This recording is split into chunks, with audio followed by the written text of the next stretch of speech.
Welcome back to the channel. So today I'm very excited because today I've got this big old hunk of steel from a truck axle shaft, and I'm going to be forging a hammer out of it.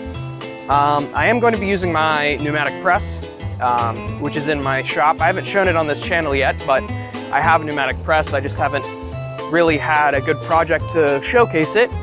But today I'm going to be using it to upset this piece and make it thicker so that I can make a more effective hammer out of it. Hammers are actually my favorite thing to forge, so I'm very excited. I'm probably going to be making a couple of hammers today just because I am waiting on Amazon for some hammer handles. With that said, I'm going to go ahead and throw this in the fire and we'll get started.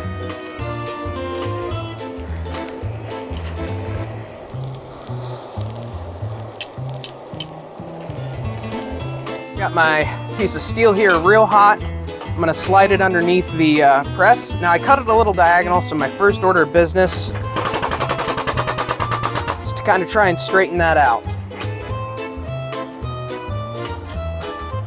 Go a little diagonal, like that.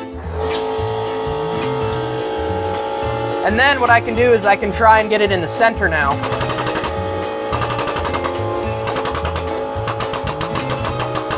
And I can really squish it this way.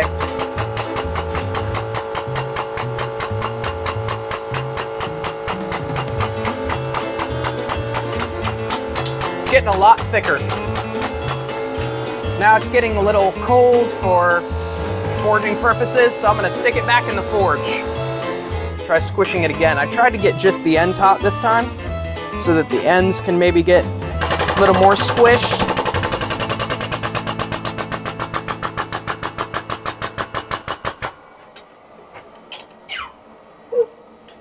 That worked.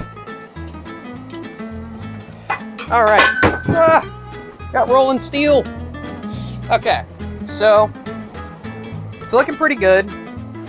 I think next heat, I'm gonna turn it on its side and try and flatten it out. In fact, I can do that right now.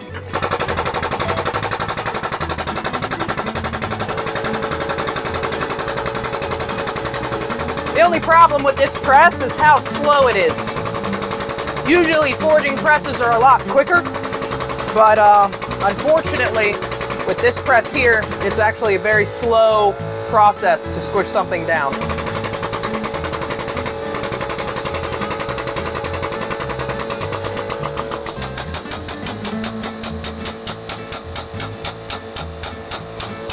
There we go.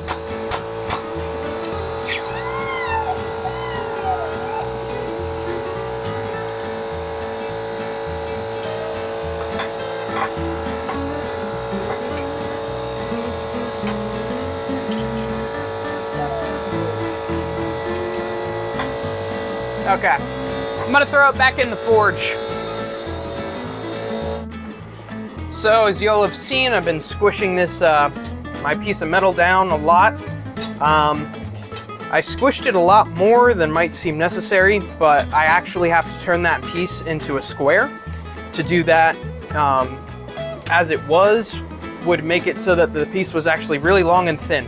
I didn't want to do that, so I had to make it very, very thick. But I'm going to go ahead and move on to the portion where I'm going to make it square, and then I will see you guys when I'm done with that.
Hello everyone, so as you can see I've squished this piece down so that it's roughly square shaped. The faces are a bit crooked, so I'm going to go over to my anvil and just kind of clean those up a little bit. And then the next step that I have to do is decide what kind of hammer this is going to be. So I want it to be a cross-peen hammer. And so what I'm going to do for that, I've got this top die here. It's a piece of round stock welded to a ring that I'll fit onto the top of the press, and then underneath that flat bottom die is another die identical to this one. And so basically I'll be able to isolate the hammer face from the rest of the hammer, which looks really nice and decorative. This one I made about a week ago. You can kind of see what I'm talking about for the isolation that we've got going on there. It's kind of like what they do to ball peen hammers. So I'm going to go ahead and toss this back in the forge and get that all set up.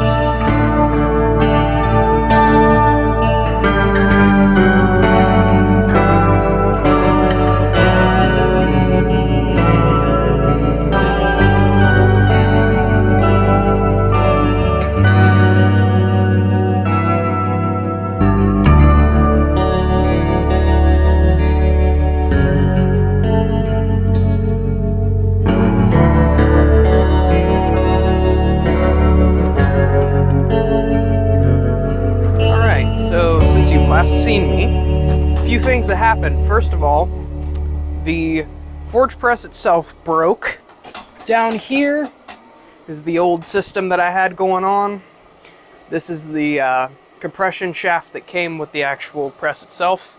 I went ahead, chopped up a bit of that hammer stock and made a new one, and made a whole new die system. So now I can screw on different dies a lot easier. And I also went ahead and secured this area a lot better by welding a bunch of steel to it, so it shouldn't deform like this one did. But I have also eaten lunch, and now I've got the hammer back in the fire, so I can continue with drawing out the peen on these on this fullering die here. So I'm going to continue with that, and then I'll start isolating the face of the hammer. Then I'll move on to making the actual punching the hole for the handle, which the handles from Amazon arrived, so should be looking at a finished hammer by the end of the day with a nice hickory.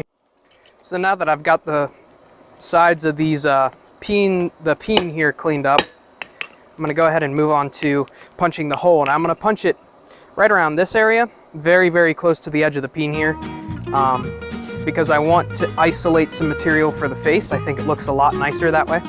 But I'm going to throw it in the forge and get it hot.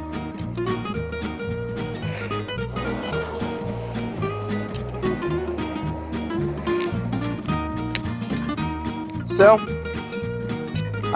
there are a lot of people that like to mark the very center of their piece. This piece is not very precisely made per se. Like I don't have a power hammer and a kiss block to make sure it stays exactly the same size all the way through. So the way I'm going to do this is I'm going to do a guesstimate of the center here. I'm going to see how it looks. That looks about right to me. I'm going to bring it back just a little bit. The other problem with this billet is that it isn't very square.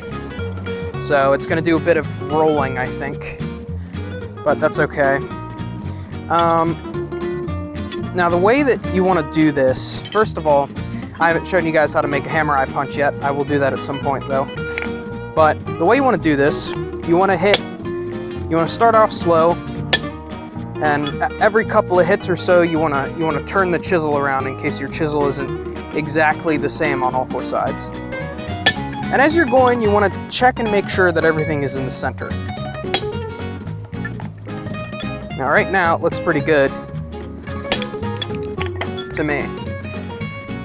But it's cold now, so I'm going to stick it back in the fire.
finally forced the puck out. I've got a nice hole. I'm gonna go ahead and get my drift, and then I'll start drifting this hammer eye out. I have to do this by hand too.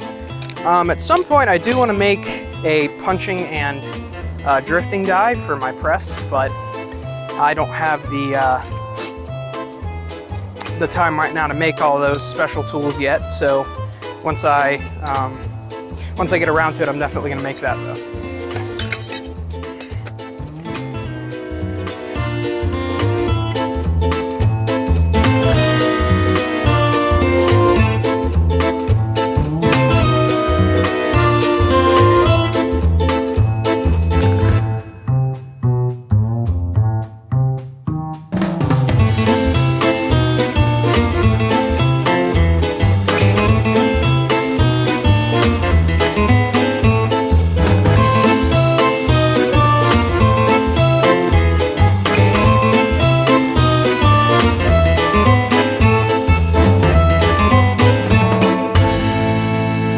I've done some work on the forge press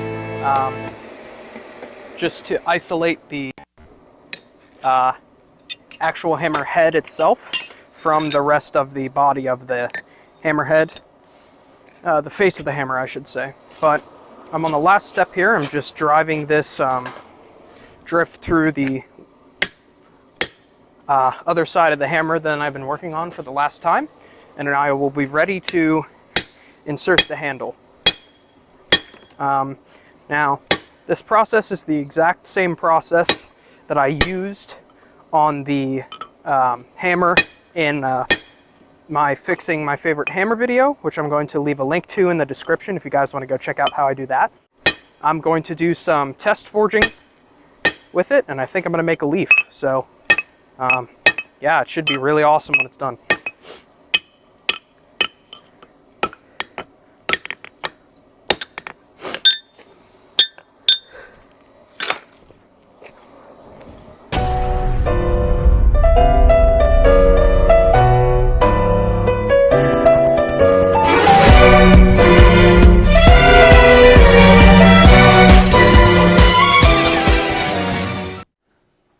Thank you guys so much for watching. If you enjoyed the video, please leave a like and a comment, and please subscribe. And also consider sharing it around with people you know who you think may be interested, because it really would help me out a lot. And so yeah, but thanks again for watching, and I hope to see you all in the next one.